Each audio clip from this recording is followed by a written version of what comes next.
briefly introduce you to my audience. You are a retired United States Army officer, military strategist, and author, of course. And you also started a YouTube channel, and I will put the link in the show notes, of course, and you definitely have to check it out. You served in the US Army for over 28 years. You're also the author of several books, for example, Transformation Under Fire. Colonel Macgregor, it's a pleasure having you on my show. And like I already mentioned, it's a premiere on a German channel, but you already have been to Germany a couple of years ago. Would you tell us where you have been?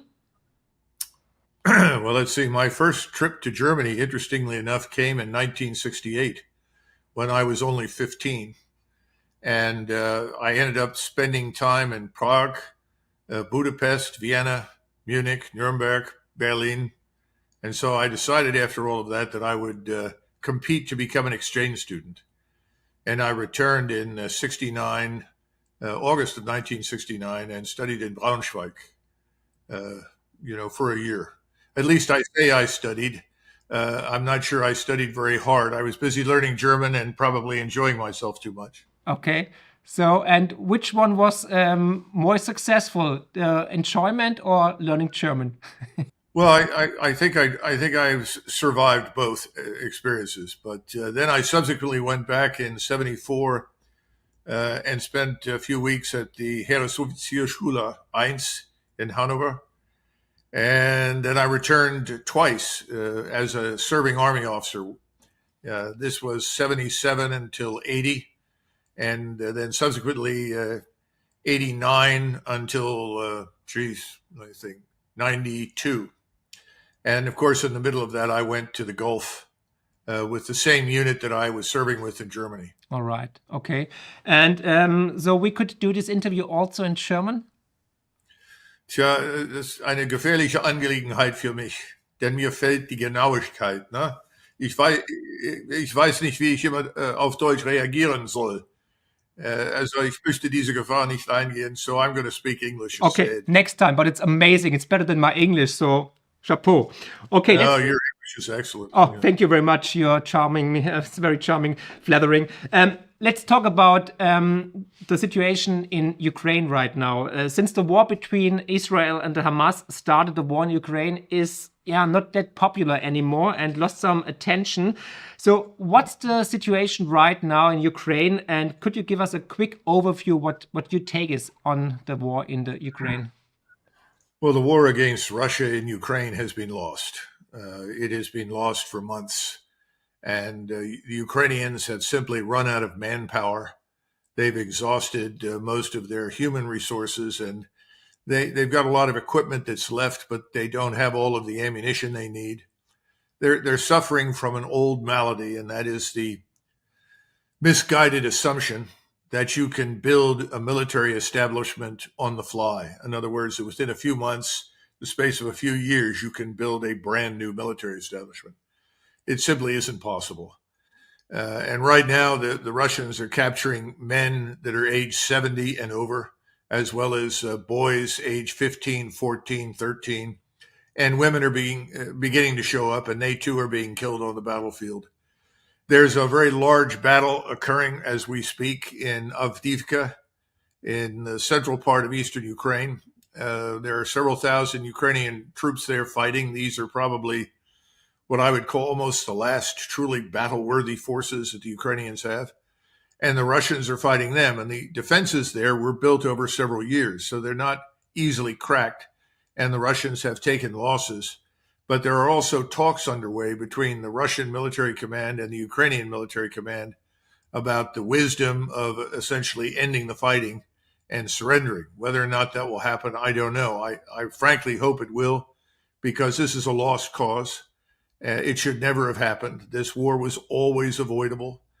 And I remember when I served in Supreme Headquarters Allied Powers Europe in Mons, Belgium, that one of the things that we concluded was that NATO, since it no longer had a permanent enemy, so to say, in the form of Russia, and Russia certainly, in my judgment, is not the enemy today either, that NATO really existed to prevent another war in Europe from breaking out.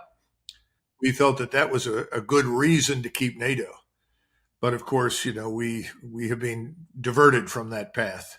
first in Bosnia, then subsequently in Kosovo, and ultimately now, sadly, in Ukraine. Yeah, it's a pity, definitely. Mentioning that we could have stopped the war a long time ago. Most recently, there has been an interview with the chief negotiator of Zelensky, and he publicly admitted that a peace deal has been on the table back in March of 2022 already. So we could have saved 100,000 of lives on both sides, actually, and billions of dollars. So, but this peace deal was prevented by Boris Johnson. And according to the chief negotiator, he actually said, let's make war. Is the West responsible for the war and all the people that have died since then? What's your opinion on that? Oh, absolutely. We're responsible for the conflict long before Boris Johnson showed up. Keep in mind that Johnson was simply a messenger boy for Biden in Washington. And Washington has been driving towards this confrontation for a long time. And we have to admit that Mr. Putin has been very clear over the last 10 to 15 years about what his country would and would not accept in Ukraine. And he made it abundantly clear that they would not accept a large NATO, specifically U.S. military presence in eastern Ukraine. And the fear was always that we would position missiles beyond the Dnieper River that could reach critical targets inside Russia within minutes and effectively even neutralize their own nuclear deterrent, as well as their early warning system. All of this was unacceptable. And we pressed ahead in any case. We can go all the way back to 1992 and the promises that were made at that time that we would not advance the border of NATO further east. But those promises went by the wayside. The Russians put up with it, but Ukraine was the last straw. They would not accept that. And shouldn't have been a surprise to anyone. It's essentially analogous to the Soviets putting missiles into Cuba back in the 1960s. We found that intolerable. So the sad part is it was never necessary. We could have avoided all of this. And then we, of course, backed this coup, which brought in a government that would effectively be hostile. And the thing that's interesting about that is I'm sure your viewers realize that when Mr. Zelensky was handpicked to be the candidate for president by Mr. Kolomoisky, the oligarch with billions at his disposal, who I suppose is now sitting in jail somewhere awaiting trial, Zelensky ran on a peace platform. Zelensky said, if you elect me, I will go to Moscow. I will talk to the Russians. We will settle this. He won overwhelmingly, with the exception of the very, very far west around Lvov, or what used to be called Lemberg.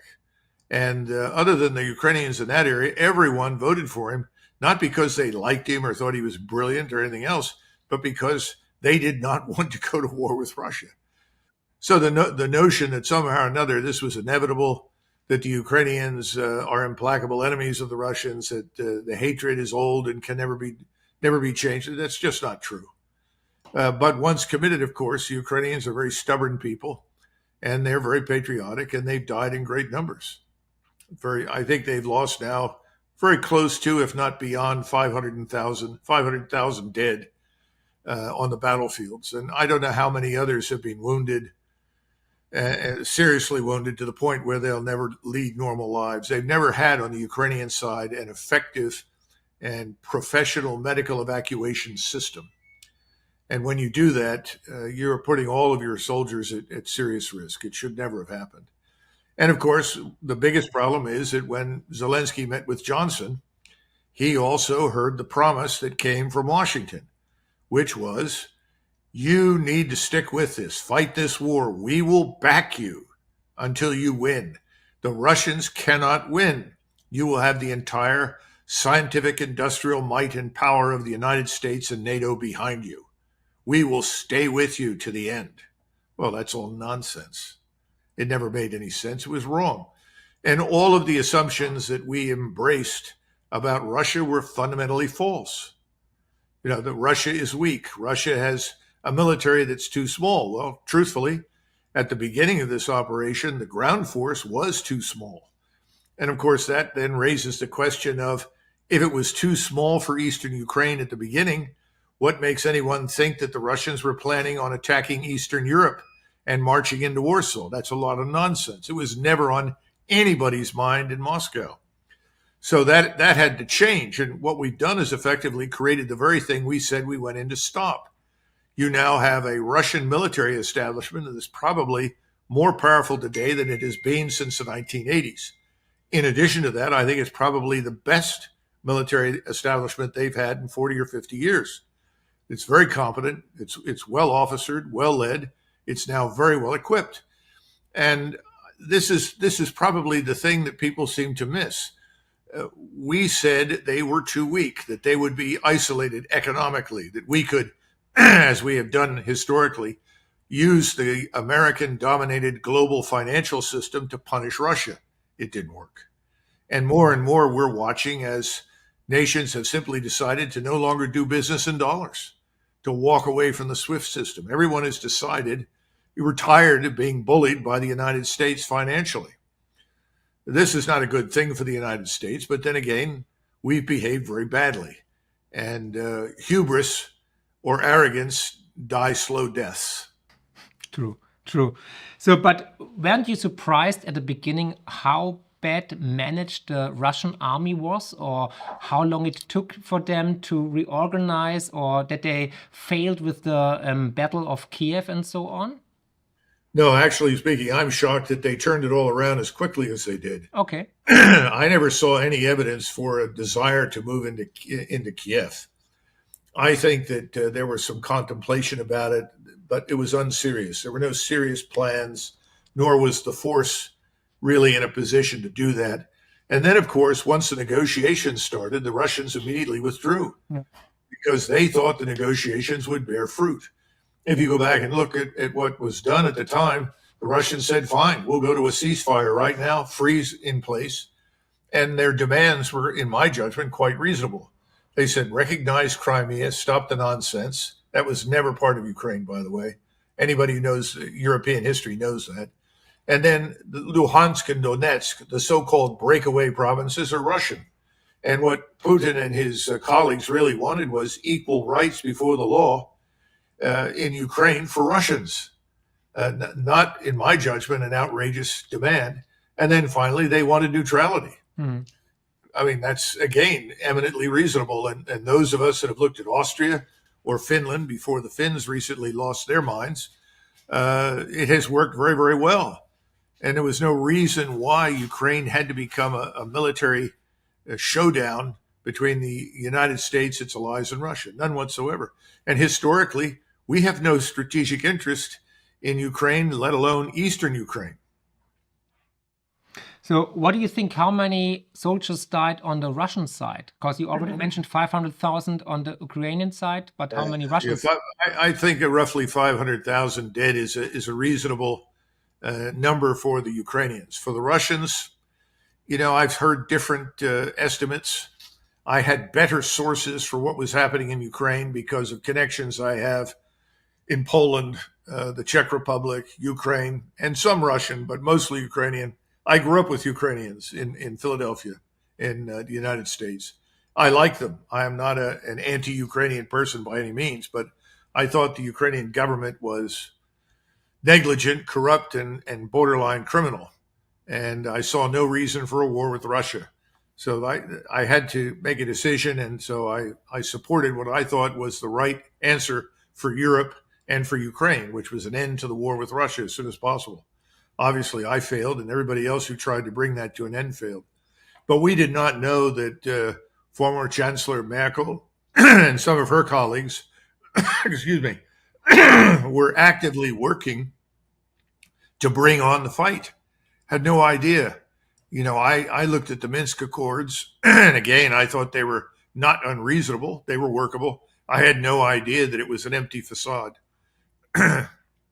So it's bad enough to know just how corrupt and incompetent Washington can be, but I had hoped for something better from Berlin. Yeah, I have to disappoint you. So talking about corruption and